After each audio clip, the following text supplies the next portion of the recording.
governmental organization, and the National Plant Protection Organization of the Netherlands is also partly embedded in the NVWA. Its aims are to protect plant health of the EU and also to give guarantees to countries we export to that the plant material they receive is safe. What we do as an organization to prevent diseases from entering the European Union. Import inspections, for example. Nationwide surveys are performed in various crops, including cucurbits, courgette, cucumber, tomato crops, pepper crops, many other crops. The department I work for is the National Reference Laboratory, part of the department called NVWA.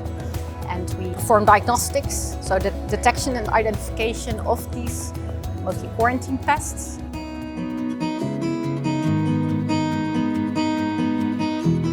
There were already a few discussions about this today. I think it's important to know when such a pest is occurring in one of these crops. When it's emerging and it's maybe a new disease we weren't aware of yet. The only way to understand that there's actually an emerging pest in your territory is actually to do surveys and to sample and to test with broad detection techniques.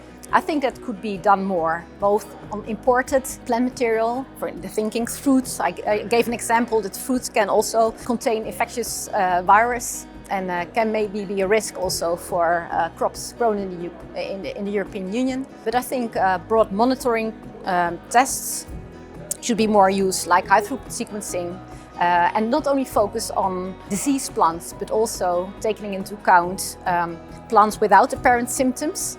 I think we could do more on this, and I think we'll find more pests that we weren't aware of that they were actually present in our territory.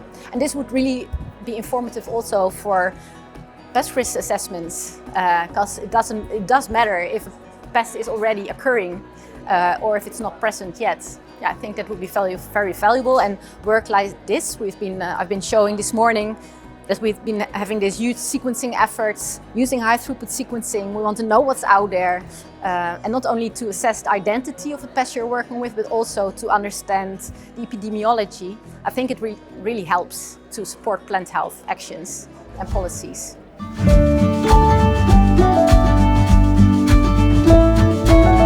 I was not a member of VIRTIGATION myself, so I'm not exactly aware of all the results you have delivered. But what I did hear and what I do understand is that there's a lot of collaboration and data exchange and trying to harmonize maybe protocols as well, inform each other. So there's so much we can work on, but I think that your group really pinpointed during this project areas that need more attention. Maybe some ideas that looked very promising after all this research appeared not to be so much promising. That's also very important to understand. Yeah.